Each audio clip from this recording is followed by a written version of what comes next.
Di sini malah tambah parah. Satu bulan pertama ya, bulan pertama tuh nggak kuat, pingin pulang karena kaget di Amerika ternyata hidup.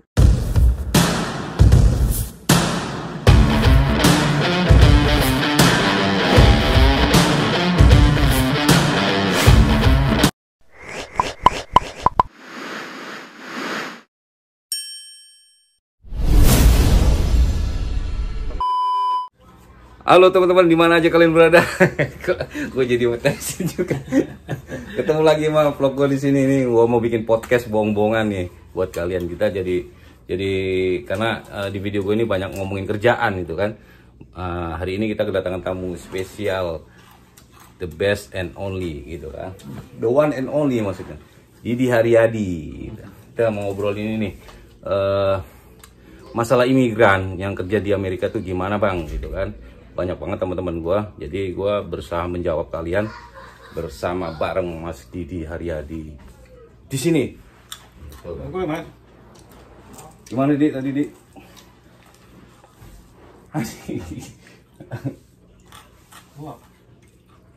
Oke Di, gue mau tanya nih Di, teman-teman di Indonesia nih, oke, kenalin dulu dah, lu dah.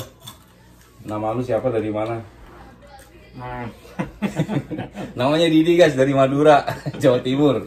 Jadi dia kebetulan udah lama juga di Amerika. Gue mau tanya-tanya, gue mau todong dia nih, nanya-nanya.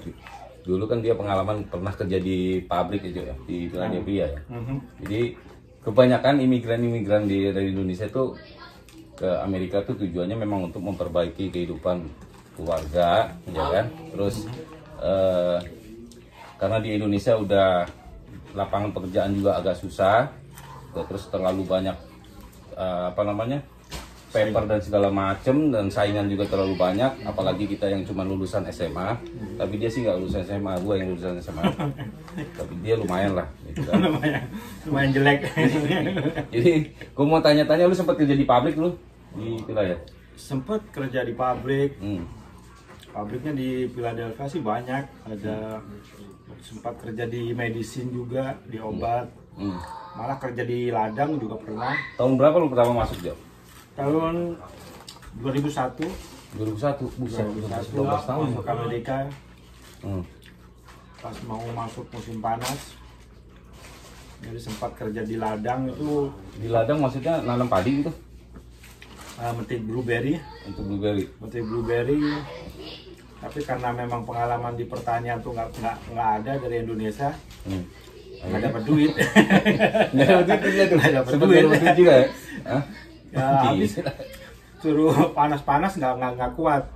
Cuma jam 12 sudah istirahat. Start jam 10, jam 12 istirahat. Masalahnya udah mulai panas, nggak kuat. Kalau yang udah biasa kerja di perkebunan, mereka kerjanya bagus, dapat duit. Tapi jam berapa tuh kalau lu tahu tuh? Kalau pertanian mereka bukan hitungan per jam, itu hitungannya per kotak gitu, ada kontainer. Box gitu ya? Satu box itu dulu masih cuma $3. Lumayan, satu itu box ya? Iya, satu box $3. Satu orang ya?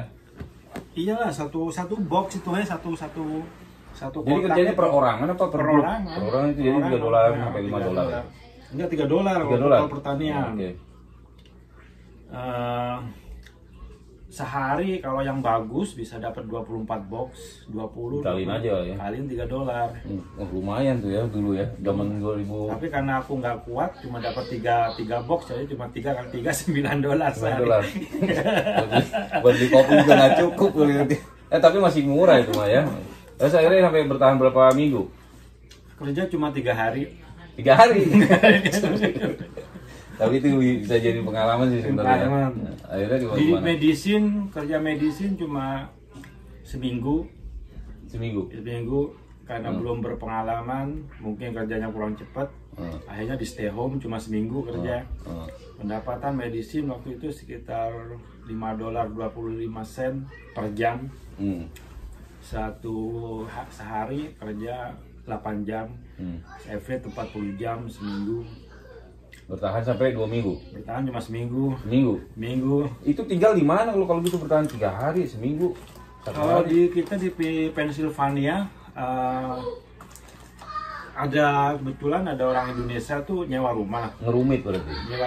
Nyewa rumah ini kan mereka khusus kayak gitu. Jadi mereka nyewa rumah.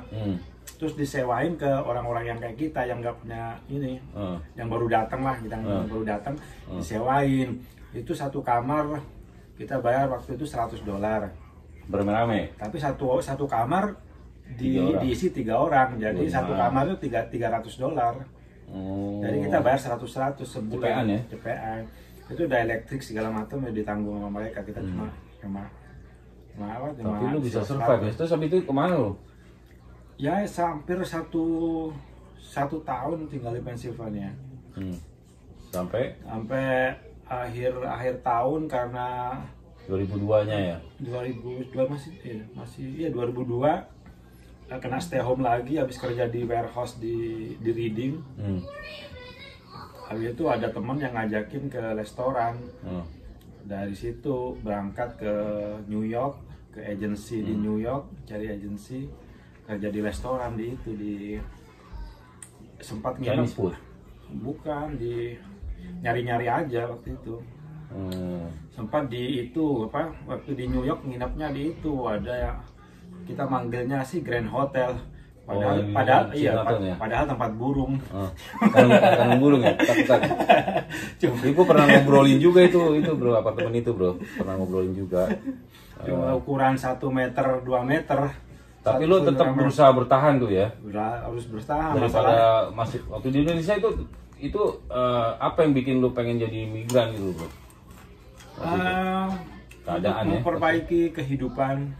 Ya, keadaan berarti yang memaksanya. Memang di Indonesia susah cari kerja, meskipun udah lulusan, tapi persaingan banyak, nggak ada pengalaman, harus. Walaupun lu kuliah ya waktu itu ya, udah kelar. Alhamdulillah sempat kelar kuliah. Malah surat-surat kuliah tuh sampai hilang karena pingin cari kerjaan. Sampai hilang itu? Hilang, ketipu. Oh ya? Iya. Oh gara-gara itu keadaan juga, makanya lo terpaksa harus berangkat ya? Harus berangkat. Alhamdulillah dikasih rezeki ke Amerika, ya udah berangkat ke Amerika.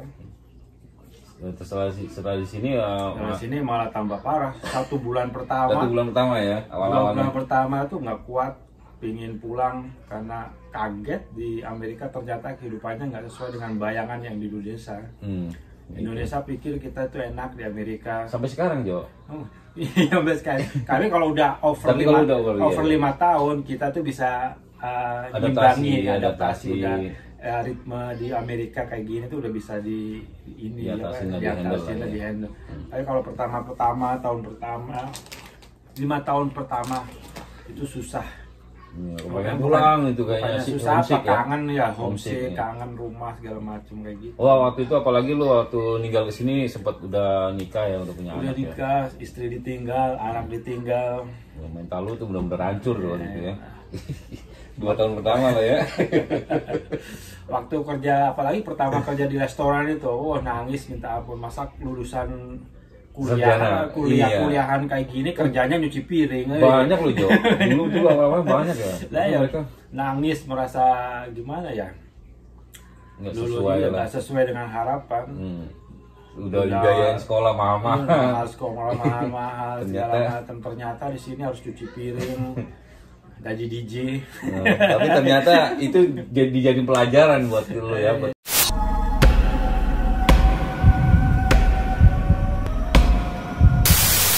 Jadi emang dibuat pelajaran itu untuk hidup lebih baik lagi sih, benar juga sih pengalaman.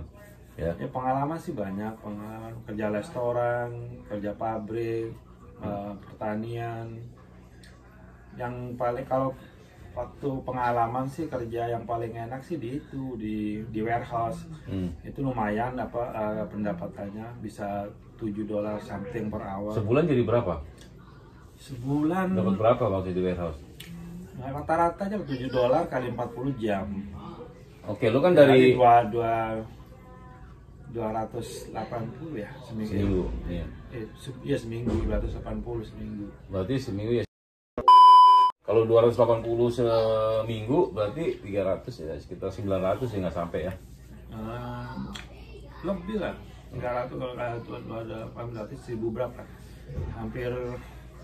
hampir 12.200 1.200-an ya sebulan. Jadi itu gaji yang paling bagus waktu itu saat itu ya, pertama kali masuk ya, paling bagus. Tapi pertama ini ya dikit ya. Jadi pertama itu cuma berapa, seminggu cuma dapat 200 berapa, 240 minggu pertama kerja.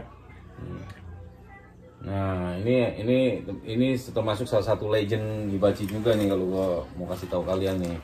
Jadi abis perjalanan itu jadilah, abis di restoran tuh langsung ke restoran Jepang tuh bro ya?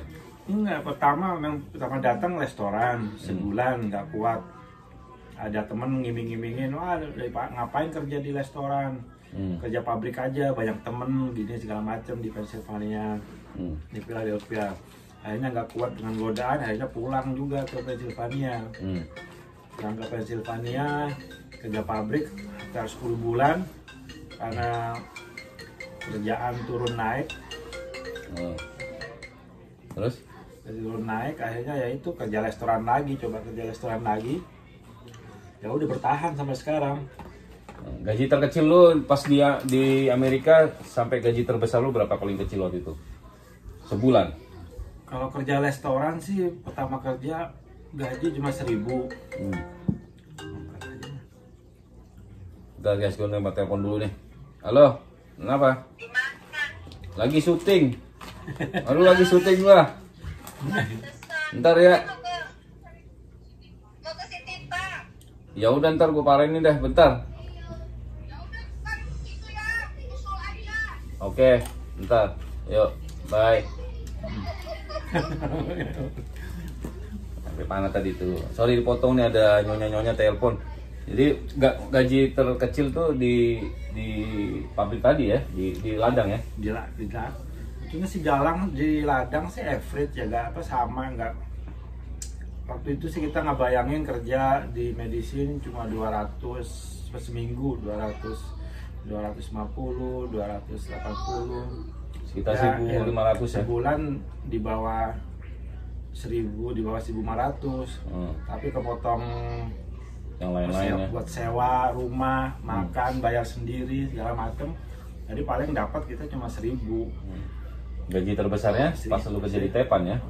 Pas waktu itu kan kita ngebayangin juga kan, masa gaji cuma 1.000 aja sih. Kita ngebayangin ngeliat orang bisa gaji 2.000 dengan pertama angka 1, terus angka 2 kan, naik angka kelas 2. Akhirnya ada restoran katanya lebih banyak, lebih bagus, akhirnya ke restoran. Pertama kerja kedua kalinya kerja restoran di sponsor juga, tapi di Jepang. Terus di Jepang. Karena waktu di New York itu ada teman nyaranin kalau bisa kerja restoran Jepang. Jenjang karirnya lebih bagus daripada kerja Cina. Oke. Makanya itu pas cari di agency dapat New Jersey, kerja di restoran Fuji Mountain di Jepang, di sponsor. Kebetulan ada orang Indonesia di situ, orang Indonesia, jadi ya udah kerasan. Akhirnya sampai akhirnya belajar Ya, ya. di sponsor 4 bulan. Habis itu mau pindah, mau pulang balik lagi ke Villa, sama temen tuh bilangin nggak usah balik, ini apa ntar kamu jadi, kebetulan teman kan goreng itu teriyaki, goreng tempura. Naik gantiin aku aja tempura, aku mau pindah. Ya udah, setelah 4 bulan dia pindah, si bos nawarin mau jadi goreng-goreng. Udah jadi goreng-goreng. Kebetulan di situ kan ada teppanyaki, ada hibachi. Ngeliat kok gajinya katanya bagus. Yang bagus, tertarik juga lah. Jadi juga tertarik, terus akhirnya telepon temen, ada temen itu yang ngasih itu informasi lagi, disuruh training. Setelah hampir 1 tahun di situ, berangkat training ke North Carolina, training hibachi. Itu digaji nggak waktu training?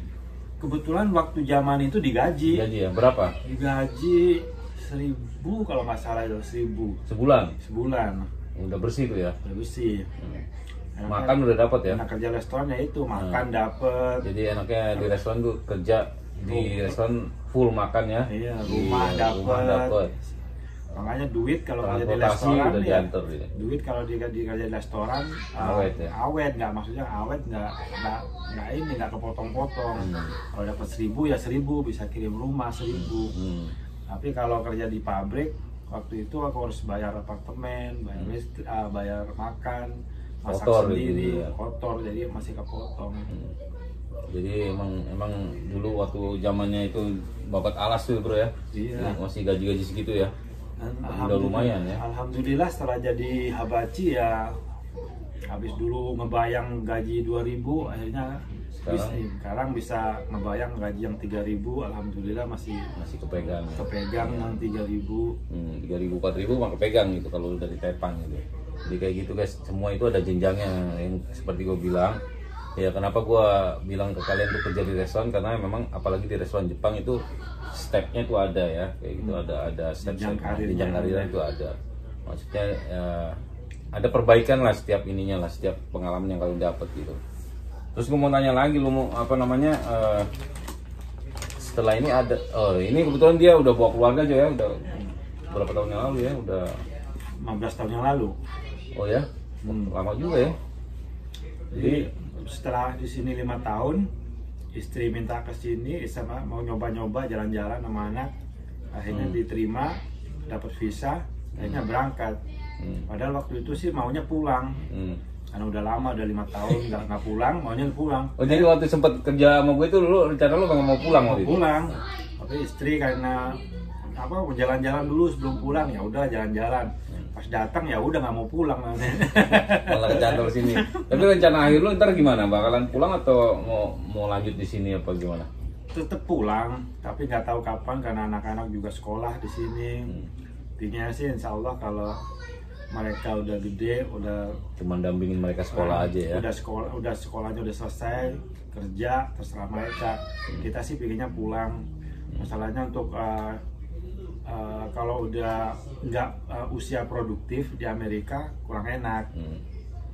Nah ini masalah ini bro, masalah umur bro, di teman-teman di Indonesia sering nanya nih, gimana kalau umur berapa di Amerika itu boleh kerja gitu kan, kayak gitu. Untuk anak-anak start kerja sih sebetulnya kalau di Amerika umur 14 tahun itu udah mulai bisa belajar kerja, tapi maksimal cuma 3 jam seminggu apa sehari, itu cuma 3 jam.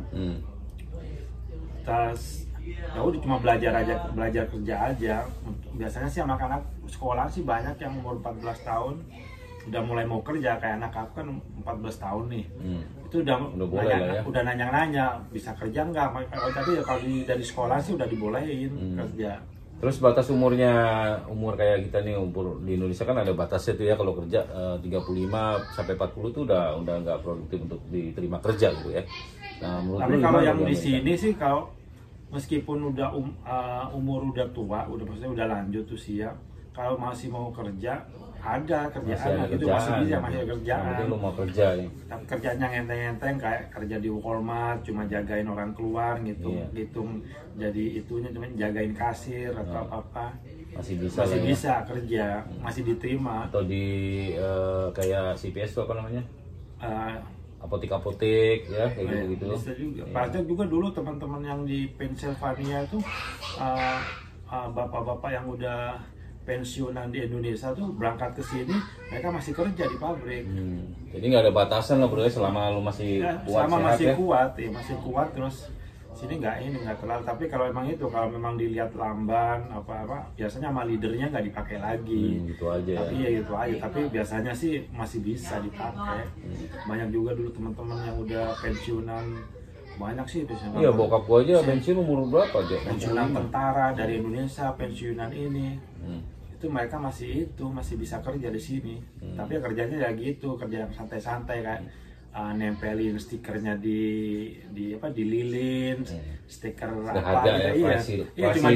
Cuma duduk gitu aja, nempel apa gitu kan, kerjanya kayak gitu aja. Bukan yang kerja berat-berat. Yang penting ada kegiatan lah gitu, ada pemasukan. Mereka sih kebanyakan gitu. Banyak juga orang-orang sini kan, teman Susi, sebetulnya udah pensiun, Tapi karena dia juga nggak enak di rumah, maunya kerja, ya udah kerja santai-santai, cari restoran yang nggak rame. Jadi kerjanya udah santai aja di apa, cuma orderan sushi cuma bikin roll nggak sampai 10 roll. Tinggal kitanya aja menyikapi gitu tinggal aja. kita nyarinya gimana. Kalau yang cari yang berat, cari duit yang banyak, ya kerjanya yang berat. Tapi kalau yang santai, ya dapatnya juga santai. Oke, itu kejawab semua ya buat teman-teman di Indonesia nih. Gue tanya, kebetulan kemarin pada nanya umur berapa yang harus batasannya untuk bisa kerja di Amerika. Terus ada satu lagi nih, bahasa untuk masalah bahasa Inggris nih. Kan banyak tuh teman-teman nanya tuh bahasa gimana bang, harus perfectly banget apa gimana, apa harus sekolah dulu apa kayak gitu. Kayaknya ngalir aja ya. Kalau aku sih dulu nggak ini ya, bahasa juga kurang sekali. Jadi pas waktu disuruh ngambil apa barang gitu kan, iya aja, giliran masuk ke kulkas nggak tahu apa yang disuruh tadi. Apa yang diambil bingung. Tadi nyuruh apa, ngambil celery apaan ya celery? Ya, jadi gaji. keluar masuk dia gitu. Waktu itu belum bisa download di Google lagi apa celery. Bisa waktu itu. Zaman itu handphone lipat. Handphone lipat sama yang ada antena panjang gitu kan dulu kan, kalau nggak salah ya. Tapi ya itu ya, akhirnya ya bahasa Tarsan. Jadi kalau bahasa Tarsan, kalau kita ngomongnya bahasa Tarsan, tapi sebetulnya sih kalau yang agak bonafide dikit sih bahasa sign language. Kalau yang orang sini sign language, bahasa sini body language kan. Pokoknya ini gitu. Oh iya di sana.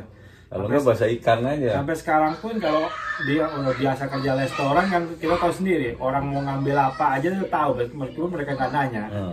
Keluar masuk gitu, oh itu di sebelah sana tuh yang mau diambil gitu. Padahal kok tahu, ya udah tahu lah, udah pengalaman. Jadi udah bisa ngebaca lah ya.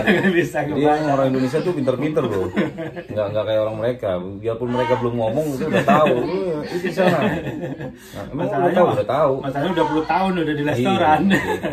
Jadi buat teman-teman nggak usah takut, nggak usah minder buat masalah umur, bahasa. Amerika itu yang penting niat mental lu harus baja banget gitu ya. Apalagi orang Indonesia kan dari SD ya, SMP kita udah belajar bahasa Inggris. Sekarang? Ya, dari dulu kan kita juga di iya. SMP udah bahasa Inggris.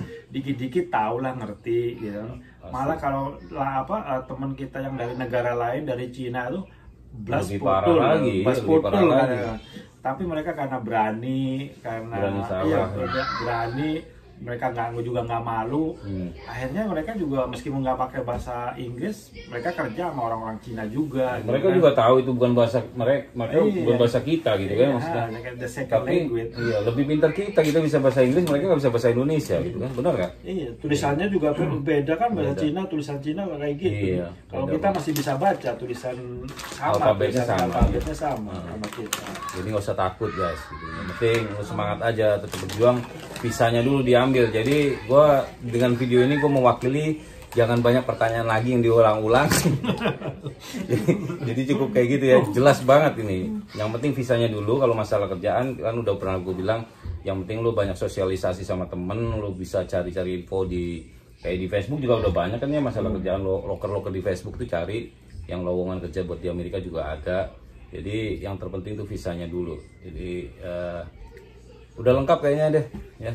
Thank you banget Jo. Ini biasanya nggak pernah bisa diajak ngomong, sekarang udah bisa gue ajak ngomong, gue pancing. Thank you banget nih. Mudah-mudahan jadi informasi yang udah jelas, cukup jelas buat kalian, supaya nggak takut lagi ke merantau sih. Sebenarnya nggak ke Amerika doang Jo ya. Kemana-mana. Cuman kenapa gue juga nggak tahu, Amerika ini jadi dream banget buat orang-orang. Tapi menurut pengalaman teman-teman yang dari sini, yang pernah kerja di pernah tinggal di Amerika, dibanding terus dia pergi ke Jepang, pergi ke Australia, lebih nyaman atau di sini, ke ya. Inggris, Amerika udah surganya bagi imigran. Nah, surganya imigran tuh Amerika. Masalahnya kita juga nggak dikejar-kejar, ketemu polisi say hi, tepuk tangan juga nggak masalah kalau di sini. Selama kita nggak punya case. Asalkan kita nggak punya kriminal, kita nggak kerjain kriminal, nyuri, nyopet atau rampok, berantem, jailin cewek-cewek di sini. Itu nggak boleh tuh guys. Jadi itu aja yang lo harus perhatiin. Jadi hati-hati kalau ke Amerika. Cuman kalau buat ini banyak sih pengalaman, kita udah tanya-tanya teman-teman ya. Yang ke Eropa, ke Jepang seperti Didi bilang, memang Amerika tuh lebih. Terus Bang Noves kemarin juga bilang di Amerika ini, orang Amerika tuh nggak usil gitu, nggak kayak di negara-negara lain ya. Mudah-mudahan lu pada bisa berangkat ke sini deh, itu doa gua mudah-mudahan lu bisa ketemu sama Didi nanti kalau di sini, apa gua ya, temu langsung, kita share langsung. Di, thank you banget Di, gila lu bisa diajak ngobrol kan gua. Oke guys, ketemu lagi di video gua berikutnya. Sampai ketemu. Wassalamualaikum warahmatullahi wabarakatuh. Gua udah telepon bini suruh jalan-jalan. Ngajak anak-anak. Oke, ciao guys.